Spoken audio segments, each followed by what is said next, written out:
Hey everyone, today I am here to talk about my personal experience with insomnia and sleep, which was really bad when you go back to the very beginning of my OCD and anxiety recovery journey, which started with tinnitus, also known as tinnitus, ringing in my ears. I've been to numerous big music festivals, Ultra, EDC Vegas, Orlando, New York's, lots of shows, big subwoofers in my car, still volume on the 100% in my headphones, doesn't scare me anymore, so don't change it. But that's really what started my journey in 2019 in June. I remember I woke up one day to go to the bathroom, and then I literally didn't sleep for almost half a year at all. I mean, I was in such a state of panic and physical symptoms that I just did not sleep.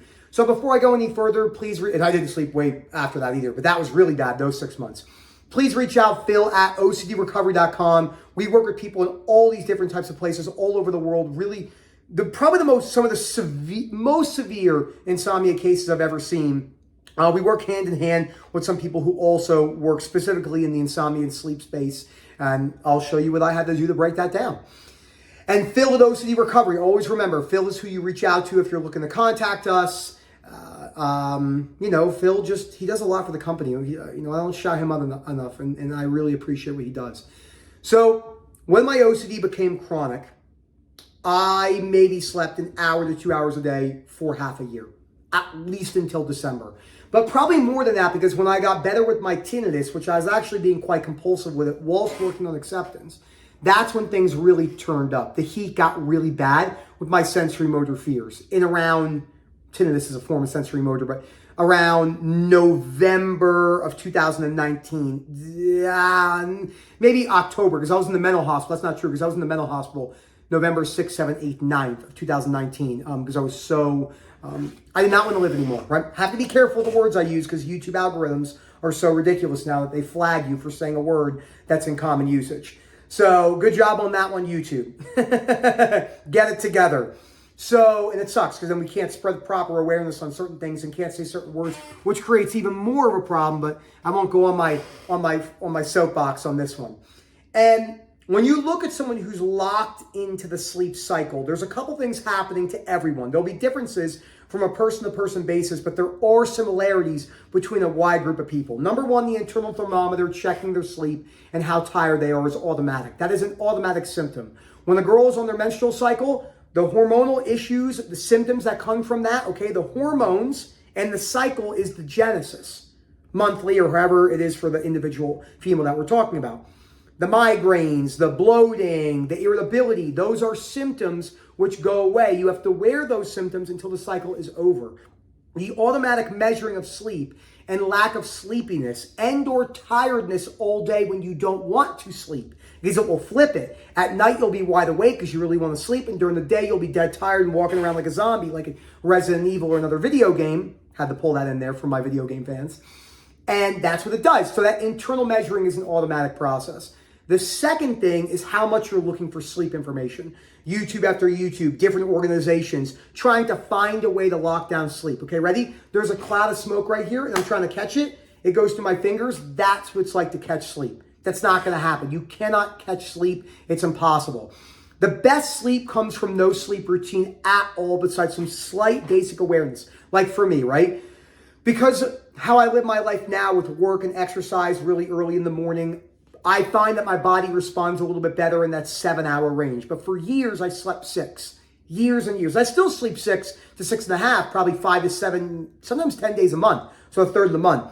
I mean, I had 2 days this week where I slept 5.5 to 6 because Daisy woke me up. And then I usually wake up 1 to 3 times every single night because Daisy is going between the bedrooms. Milo's good, the black dog. He stays in Erica's room.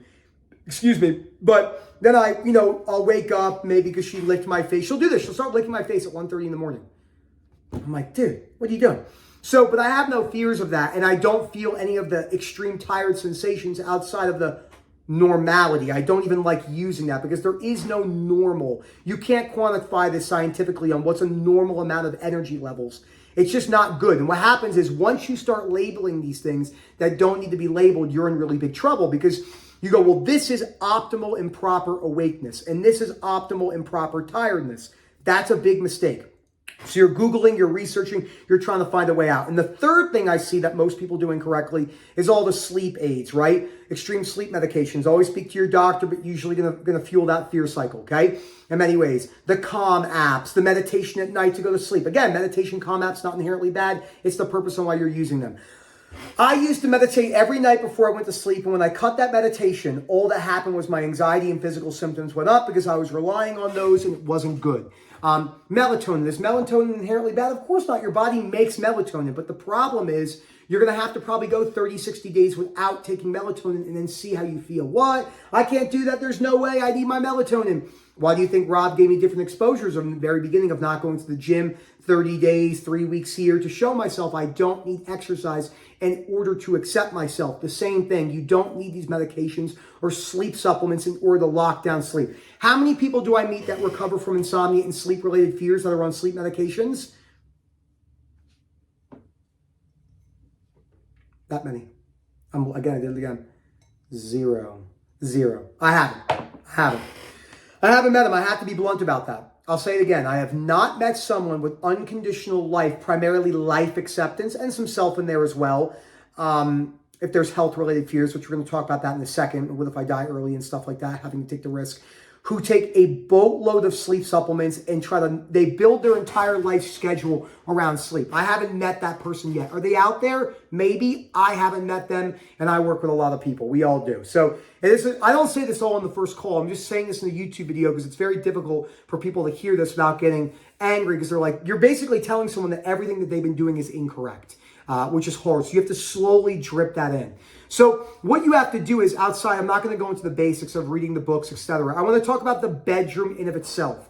Okay? You're going to have to sit there and lay there, and whatever happens, happens. If you don't sleep a wink, you don't sleep a wink. If you toss and turn all night, you toss and turn all night. You're not going to get this right off the bat. If you have sweat and drench, because maybe you're on SSRIs or antidepressants or benzodiazepines or whatever you're on top of all that, if you're on a cocktail of medications, and always speak to your provider, then you're probably going to be sweating a lot and have all these maybe potential night tremors and memories and stuff. And that's going to feel extremely real.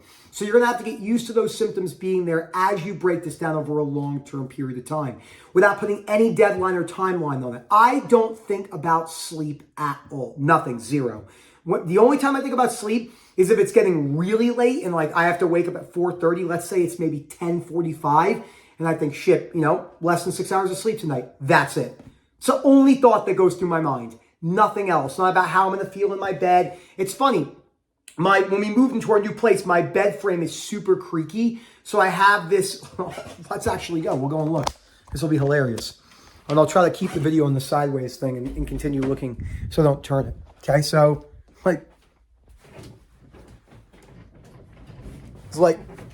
makes that creak sound that just happens all the time. And my friend came to stay here not that long ago, 4 weeks ago now, and him and his girlfriend slept in my bed. And I said to them, just so you know, my bed's really creaky.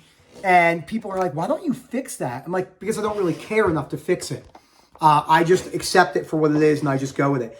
So am I going to fix it? Sure. Is it that big of a deal? No. Does it keep me up a little bit more than probably is necessary? Yes. Is it the end of the world? No. And so I make these decisions on things. I'm like, what do I really need to do right now in order, something that I need? Okay. Give an example. Rock went through my windshield this morning, or side window shattered it. I thought someone shot a gun at me when I was leaving the gym. It was a big ass hole and I was just on the insurance company and everything. Probably have to fix that right now because there's a big ass damn hole in my car and the winter's coming. So the bed, not so much. It's not that big of a deal in my eyes right now. So I weigh things with always the reality of I could be wrong. And sleep is no different. It's just another decision. What decisions do I make around sleep? Okay, well, I like getting up around the same times every day, between 4:30 and 4:45 in the morning, most days of the week. I like trying to get in bed by 10:30 at the latest, but sometimes it doesn't go that way. Sometimes I do get in bed by 9:30, but then I usually maybe watch a YouTube video for 30 minutes and like a documentary, something on like gangs or the oil industry. I don't know, anything. Stuff I like economics. And I do like wildlife as well. So I'll watch, what is his name? David Attenborough. I love that guy.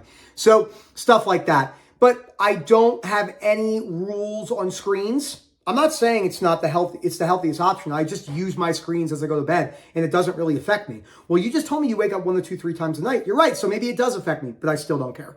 I'm still going to live my life, and I have no anxiety and no depression, no guilt, no shame, no fear patterns, and all based around those sleep things. So these are things you have to think about when you're breaking down the insomnia cycle, going throughout OCD and anxiety recovery.